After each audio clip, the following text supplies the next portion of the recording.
Hello students, welcome back to new video. BBYCT 141 के questions हम discuss करेंगे। मैंने कुछ इसके इंपॉर्टेंट क्वेश्चंस आपको पहले की वीडियो में बताए थे और ये विद सॉल्व आंसर हैं।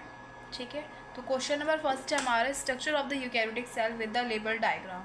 सो answer is that what is the eukaryotic cell. हम आप इसको काफ़ी लॉन्ग में लिखेंगे, एग्जाम में आपको लॉन्ग में लिखना होता है क्योंकि 10 मार्क्स में यूकैरियोटिक प्रोकैरियोटिक आता ही है, कंपलसरी है, हर क्वेश्चन में आता है। और मैंने PYQ लिए थे ये, अगर आपने मेरा पहले का वीडियो देखा हुआ है शॉर्ट में इसके क्वेश्चन आंसर देखे हो तो। So start, what is the eukaryotic cell. First है आपको ऐसे ही डिस्क्राइब करना होता है, मैंने बता दिया। जैसे कि eukaryotic cells have a nucleus enclosed with the nuclear membrane and from large to complex organisms. इसके पास न्यूक्लियस होती है यूकैरियोटिक सेल्स के पास अपनी, और ये न्यूक्लियर मेम्ब्रेन से पूरी तरह से बंद होती है, क्लोज्ड होती है। और किस किस में पाई जाती है? Protozoa, fungi, plants and animals, इन सब के पास पाई जाती है। They are classified under the kingdom of eukaryota. ये कौन से किंगडम में पाए जाते हैं? किंगडम यूकैरियोटा में। They can maintain different environment in the single cells allows to them to carry out various metabolic reaction. This help from to grow many timers larger than the prokaryotic cells. ये काफ़ी ज़्यादा different environment में भी रह सकते हैं single cell के साथ, और एक बहुत ज़्यादा मेटाबॉलिक रिएक्शंस भी कर सकते हैं, हेल्प करते हैं ग्रो करने में लार्जर दैन प्रोकैरियोटिक सेल्स से। नेक्स्ट इसका है characteristic of eukaryotic cells. They has mitochondria होता है, फ्लैजुला होता है, cilia, locomotory organs in eukaryotic eukaryotic cell. First of all locomotory organs क्या होते हैं? जैसे कि गिल्स, विंग्स, लेग्स, जो सपोर्ट करते हैं एक जगह से दूसरी जगह जाने में एनिमल्स को। ठीक है, the cell divided by the process of called mitosis. जैसे जैसे सेल डिवाइड होता है उस डिवीजन को हम क्या कहते हैं? माइटोसिस कहते हैं। The eukaryotic cells contain a cytoskeletal structure. Eukaryotic cells have the nucleus enclosed with in the nuclear membrane. जो उसकी सेल की आउटर मेम्ब्रेन होती है उसे न्यूक्लियर मेम्ब्रेन कहते हैं। देयर आर मैनी स्ट्रक्चर्स जैसे कि mitochondria, nucleus, ribosomes, endoplasmic reticulum, Golgi apparatus, chloroplast, lysosomes, cell wall and cell membrane. ये सारे इसके स्ट्रक्चर्स में आते हैं कि इसके पास जो है। फर्स्ट स्टार्ट करते हैं mitochondria. The power house of the cell, किसी भी सेल का पावर हाउस जो होता है वो क्या होता है? मिटोकॉन्ड्रिया। सेंड होता है न्यूक्लियस, सेकंड होता है nucleus.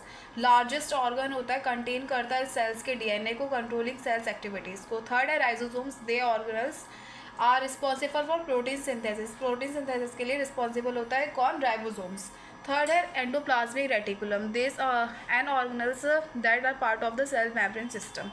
Golgi apparatus, the organelles that have part to cell of membrane system. Next है chloroplast, organelles found in the plants cell that perform photosynthesis। जो chloroplast होता है वो किस में हेल्प करता है? photosynthesis में। नेक्स्ट है lysosomes. Lysosomes organelles that perform specific function critical to cell survival. Next है सेल वॉल। सेल वॉल जो मेम्ब्रेन होती है उसके अंदर सेकेंड नंबर पे होती है। The cell wall is a rigid structure found outside of the cell membrane. A plant cell it provide structure, support, protection and the filtering mechanism. जो सेल वॉल होती है वो क्या करती है? फिल्टर करती है चीज़ों को कि क्या क्या सेल के अंदर जाएगा, क्या क्या सेल के अंदर नहीं जाएगा। नेक्स्ट है last cell membrane. Surround the cell keeping is the contain is the unwanted substance after allows essential nutrition or come waste exist।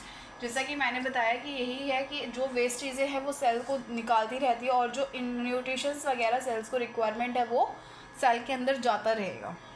So second question था हमारा, structure of prokaryotic sales with the label diagram. इसमें इसने हमसे structure पूछा है और diagram पूछा है।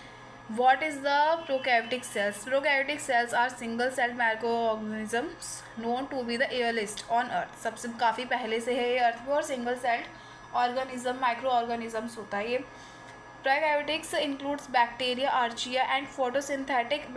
Prokaryotics include cyanobacteria that perform photosynthesis. Photosynthesis में हेल्प करता है साइनोबैक्टीरिया, और ये किस में पाया जाता है? बैक्टीरिया और अर्चेनिया में।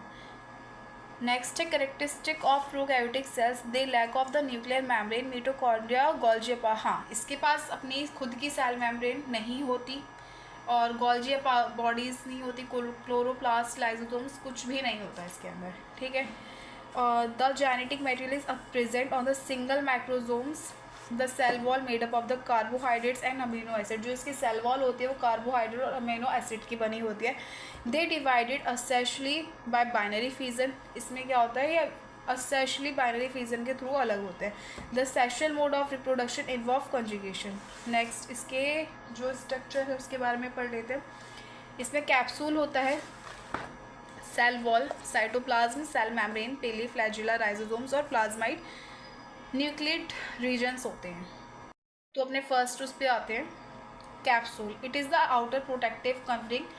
बाहर की कवरिंग को देखता है, ये हेल्प करता है मॉइस्चर रिटेंशन के लिए, प्रोटेक्ट करता है सेल को। सेकंड है सेल वॉल। हाँ जी, सेल वॉल क्या है, आउटर मोस्ट लेयर है, गिव्स, इसको शेप देती है। Cytoplasm is mainly composed enzyme, salt, cell organism, gel like component, gel like का कंपोनेंट होता है cytoplasm. Cell membrane, fourth the layers around the cytoplasm regulate to entry of the exist substance of the cell, कि क्या इसके अंदर जाएगा क्या नहीं जाएगा। पिली, these are the hair like outgrowth that attach to the surface of the other bacterial cell। जो पीली होती है वो हेयर लाइक स्ट्रक्चर होती है, आउटर बाहर की कवरिंग पे टच करती है, बाहर की चीज़ों से भी टच करती है, करेक्ट करती है। नेक्स्ट है फ्लैजिला। एक लॉन्ग स्ट्रक्चर होता है जो हेल्प करता है लोकोमोशन के लिए। लोकोमोशन दैट मीन्स एक जगह से दूसरी जगह जाने के लिए जो हेल्प करता है वो लोकोमोशन कहलाता है, ठीक है। Ribosomes, these are involve in the protein synthesis. Eighth हमारा प्लाज्माइड, नॉन क्रोमोसोमल, नहीं दिख रहा, अब दिखेगा। DNA structure, they are not involved in the reproduction. Nuclear region, it is the region of the cytoplasm where two genetic material is present। तो हमारा eukaryotic और prokaryotic ख़त्म होता है। एक बार ही आप यूकैरियोटिक और प्रोकैरियोटिक के सेल स्ट्रक्चर इसमें देख सकते हो कि मिटोकॉन्ड्रिया कहाँ प्रेजेंट है, राइजोसोम्स कहाँ प्रेजेंट है, क्लोरोप्लास्ट, राइजोसोम्स, गोल्जी पार्टस, और प्रोकैरियोटिक सेल्स में पिली, फ्लैजिला और राइबोसोम्स, प्लाज्माइड्स कहाँ पे प्रेजेंट है। ये आपको काफ़ी हेल्प करेगी डायग्राम बनाने में। अगर आप डायग्राम बनाते हो अपने एग्ज़ाम के शीट पे तो आपको फुल मार्क्स मिलने के चांसेस काफ़ी ज़्यादा होते हैं। सो वीडियो अच्छा लगे तो लाइक, शेयर, सब्सक्राइब ज़रूर करना एंड शेयर करना मत भूलना। Thank you so much.